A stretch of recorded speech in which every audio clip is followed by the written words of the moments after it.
Cordial saludo a todos. Muchas gracias a la Sociedad Venezolana de Oncología por esta invitación y a mi amigo Fernando Hidalgo por invitarme a hablar acerca de este tópico que es la cirugía de citorreducción secundaria en pacientes que son platino sensibles. No tengo ningún conflicto de interés para hablar de este tema de manera imparcial y vamos a empezar diciendo que hay evidencia de beneficio de la cirugía primaria en el enfoque inicial de las pacientes con cáncer epitelial de ovario, aunque esta evidencia proviene de metaanálisis, básicamente escritos por el doctor Rob Bristow y por otros, que no ha podido ser demostrada en ensayos clínicos controlados, donde hay equivalencia entre la citorreducción agresiva primaria versus la quimioterapia neoadyuvante. Sin embargo, hay un quinto ensayo clínico corriendo ahora que es el TRUST, donde centros de referencia en cirugía ultrarradical en cáncer de ovario están aleatorizando a las pacientes para cirugía primaria versus quimioterapia neoadyuvante, con unos asuntos importantes acerca de la validez externa en caso de ser positivo. La mayoría de los pacientes están en estado avanzado cuando son diagnosticados y la mayoría recurren, 70 a 80%, porque esta enfermedad, me han escuchado decir antes, le llegamos tarde. La citorreducción en el escenario de la recurrencia es menos claro. A pesar de un tratamiento óptimo, los números en la sobrevida de estas pacientes en los mejores escenarios y en los centros de referencia mundial no supera el 30%. Más o menos 20% de las pacientes van a recurrir en los primeros 6 meses y esas pacientes van a morir en el primer año del diagnóstico. Ese es un grupo de muy mal pronóstico. Y esto tal vez es de los mensajes más importantes que tengo para ustedes. El cáncer de ovario, cuando recurre, se vuelve una enfermedad incurable y la paciente y su familia tiene derecho a saber eso para saber qué esperar respecto a la evolución de la enfermedad. Todo lo que hagamos no tiene propósito terapéutico, sino paliativo y comprarle tiempo a la paciente. Esta es una gráfica conocida del grupo del doctor Andreas Dubois acerca del viaje de una paciente en cáncer de ovario. Como les acabo de decir, 22% van a recurrir en los primeros 6 meses y esas morirán pronto. No, estas pacientes no se operan. El bisturí no tiene aquí ninguna opción en que darles una segunda línea de quimioterapia con unas tasas de respuesta cercanas al 15 a 20% en los mejores escenarios. Y hay un 5% de ellas que progresan recibiendo la quimio. Esas en menos de 6 meses van a morir. Luego vienen la cantidad de recurrencias que ocurren en los primeros 5 años, que son la mayoría, y menos de 4% de las recurrencias va a ocurrir después de los 5 años del diagnóstico. Y cerca del 18% nunca van a recaer y son las pacientes más afortunadas. Eso desafortunadamente no depende muchas veces de la mano del cirujano ni de la efectividad de los equipos, sino de la presentación de la enfermedad y la historia natural de cada enfermedad y el comportamiento biológico de cada enfermedad en cada paciente.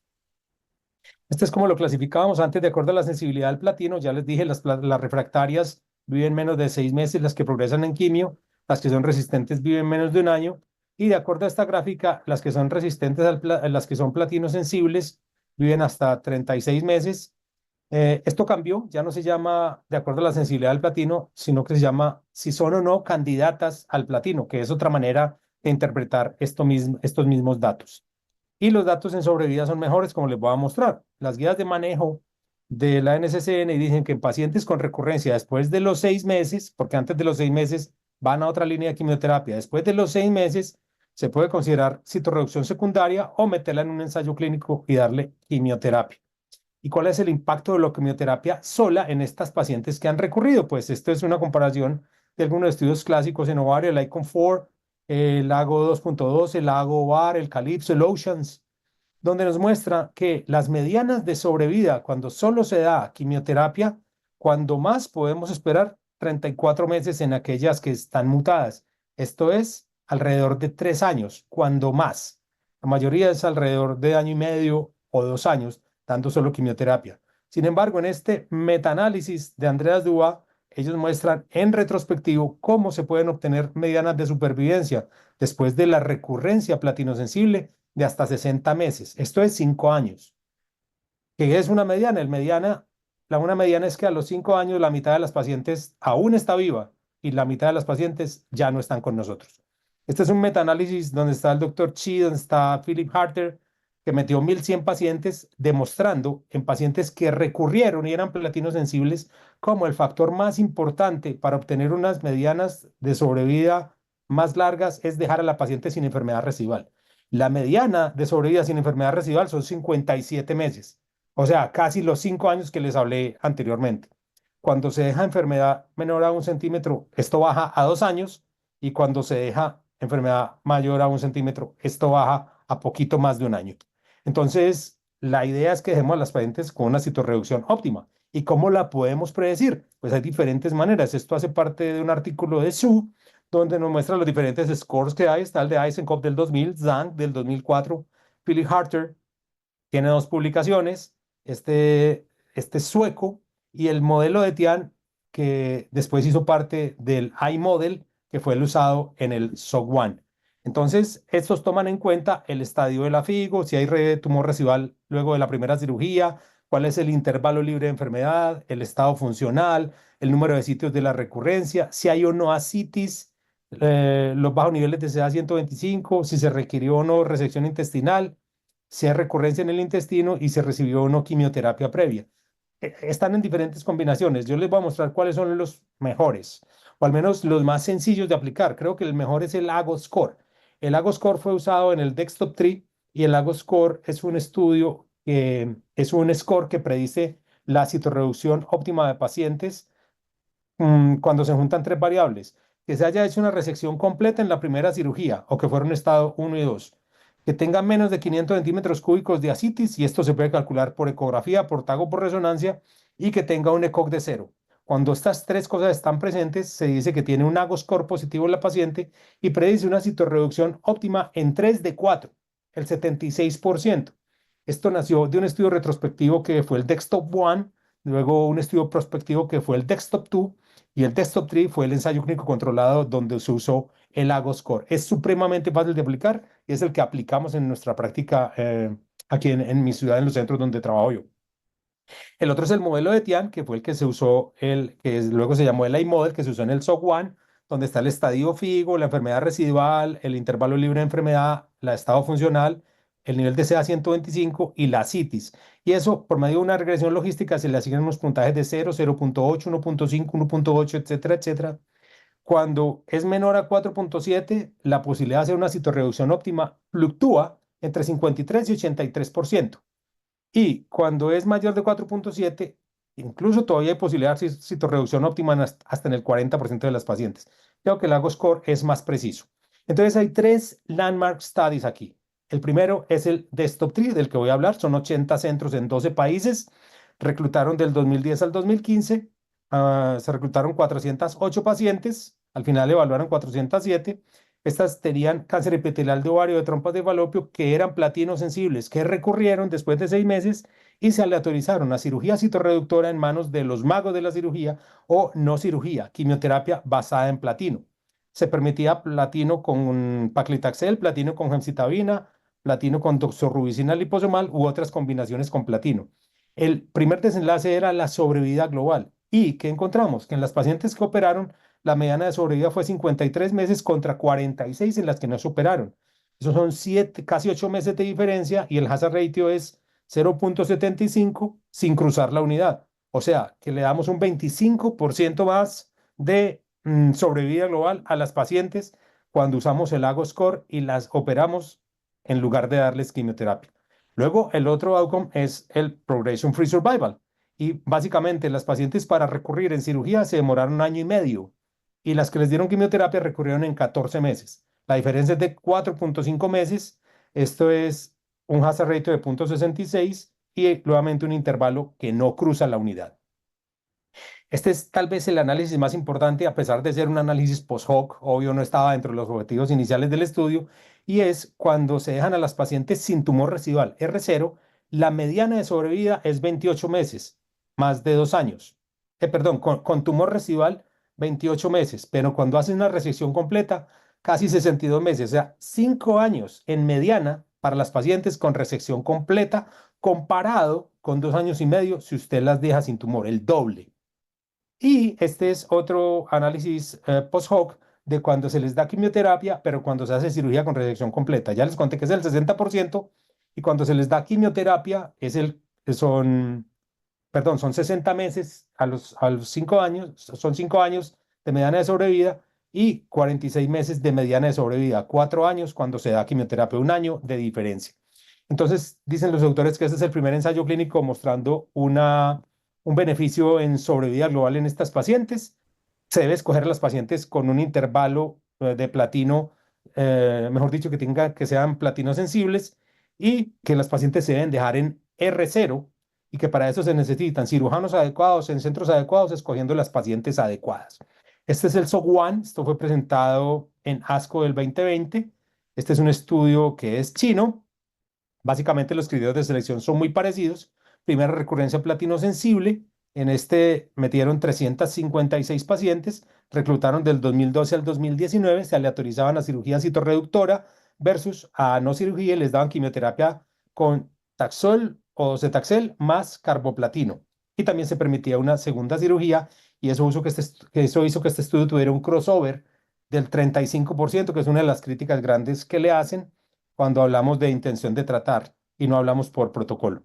Entonces, se aplicó el iModel para seleccionar las pacientes, o sea, es el antiguo modelo de Tian, se le hacía tag a las pacientes, pero también resonancia y también PET, y se verificó la experiencia de los cirujanos y se trató de hacer una citorreducción completa cuando esto fuera posible. Aquí está la randomización de las 357 pacientes y el desenlace es un desenlace coprimario. El primer endpoint es Progression Free Survival y básicamente el hazard ratio es 0.58 y varía entre 0.45 y 0.74, o sea, no cruza la unidad. La diferencia es a las que se operaron, 38% está sin progresión a los 2 años versus 22% las que no se operaron. O sea, hay una diferencia de casi año y medio en las que se operaron versus 1 año en las que no se operaron y les dio quimioterapia. Este es el PFS, este es un desenlace post-hoc. Las pacientes que se dejan en R0, miren, son las que tienen las medianas de cirugía más grandes. A 2 años, el 42% está sin recurrencia, las que se dejan con enfermedad residual, el 26%, y las que no se les hace cirugía, el 22%. O sea, vuelven a hacer énfasis en que el R0 es el objetivo. Entonces, aquí demostró un beneficio de 5.5 meses en PFS. Los resultados de Overall Survival no estaban maduros para la presentación, fueron publicados en junio de este año y no hay diferencia estadísticamente significativa en la sobrevida global en estas pacientes, después de hacer el seguimiento maduro. Y teniendo en cuenta todo el crossover que hubo, parece que les va mejor a las pacientes que se llevan a cirugía, pero recuerden que ahí se juntan la cirugía citorreductora, la cirugía en la primera recurrencia versus la cirugía después de quimioterapia. Como les digo, hay un crossover muy grande. Y también hacen este análisis respecto a si tiene carcinomatosis o no la paciente. Y las curvas se juntan en los dos grupos. Si tiene menos de 20 sitios de recurrencia o si tiene carcinomatosis o más de 20 sitios, no hay ninguna diferencia entre operar a la paciente o darle quimioterapia a la señora. El último de ellos es el de Coleman, es el GOG-213, ya había sido publicado la adición de bevacizumab como parte del tratamiento. El objetivo 2 es determinar si la citorreducción secundaria seguida de quimioterapia incrementa la sobrevida global. Los criterios de inclusión son básicamente los mismos. Había varias opciones de quimioterapia, paclitaxel carboplatino o gemcitabina carboplatino, seguido de bevacizumab 5 miligramos por kilo. El 81% de las pacientes recibieron bevacizumab. ¿Y cómo determinaban la elegibilidad para la cirugía? No usaron ningún modelo como Lagos Score o el TIAN model o el del iModel, sino que la idea era que el cirujano y la Junta Multidisciplinaria de Tumores decidía si esas pacientes podían ser operadas o no. No hay una determinación objetiva, esto es una determinación subjetiva de los médicos que trataron a estas pacientes. Se metieron 485 participantes, había 240 evaluables para Progression Free Survival and Overall Survival en el grupo de cirugía y 245 en el grupo del tratamiento médico. Se reclutaron pacientes del 2007 al 2017. Como ven, un ensayo clínico controlado en general nunca dura menos de 5 años y habitualmente duran entre 8 y 10 años. Entonces, cuando se hace por intención de tratar, la tasa de R0 es el 64%, pero 14 pacientes programados para cirugía no se operaron al fin, pero se meten en la intención de tratar. Cuando excluyo la intención de tratar y meto solamente las pacientes por protocolo, la tasa de citorreducción óptima es 68%, de R0 es 68%. Estas tasas de citorreducción R0 son similares en los tres estudios. Están entre el 65 y el 75%. Cuando se compara cirugía versus no cirugía, que era el endpoint primario, no hay ninguna diferencia y las curvas se cruzan. Miren, el hazard ratio es 1.28, pero va de 0.92 a 1.78. O sea, una cosa no puede no ser y ser al mismo tiempo. No puede ser factor protector y factor de riesgo. Cuando eso sucede en estadística, entonces se decreta la igualdad de las intervenciones. Entonces es igual respecto al resultado oncológico, la overall survival, o dar quimioterapia, incluyendo bevacizumab, u operar a la paciente sin ningún criterio objetivo para definirlo. Cuando se compara cirugía versus no cirugía, pasa lo mismo, el hazard ratio 0.88, pero cruza la unidad, o sea, no hay diferencia. Y cuando se hacen análisis exploratorios, nos muestra lo mismo. Las pacientes que son en progression free survival, se logra el R0, hay un hazard ratio de 0.51 sin cruzar la unidad, pero lo mismo no pasa en overall survival. Tiene el mismo comportamiento que el SOC1. No hay una diferencia en sobrevida global cuando se hace análisis por R0. Y cirugía radical versus no cirugía, en progression free survival también hay una diferencia a favor cuando se dejan las pacientes en R0, pero vuelven y se cruzan las curvas y vuelve el intervalo a cruzar la unidad y demuestra que no hay significancia estadística. Entonces el GOG no demostró el beneficio de operar a las pacientes cuando se seleccionan mediante criterios subjetivos de acuerdo a la experiencia del cirujano y cuando reciben bevacizumab dentro de las alternativas de tratamiento médico. ¿Qué quiero que se lleven a su casa? Lo primero, el cáncer epitelial de ovario, una vez recurre, se vuelve una enfermedad no curable y hay que decírselo a la paciente. No hay que decirle, señor, usted morirá de su enfermedad, pero le puede decir que las pacientes que tienen cálculos en la vesícula le sacan la vesícula y se les quita la enfermedad del todo. Esta enfermedad no es de esas. Esta enfermedad no se va a quitar nunca, pero sí es susceptible de recibir tratamiento y hay varios tratamientos y el equipo tratante va a tratar de mantener a la paciente sin enfermedad el mayor tiempo posible, que es el objetivo en estas pacientes que han recurrido. Las alternativas dependen de si son candidatas al platino o no, o depende del tiempo que haya pasado desde la última dosis de platino para definir la resistencia o la sensibilidad a los agentes basados en platino. En pacientes que son refractarias al platino o platino resistentes, esas pacientes son el peor grupo, esas pacientes morirán muy pronto y esas pacientes deben recibir segunda línea de quimioterapia o ojalá hacer parte de un ensayo clínico controlado.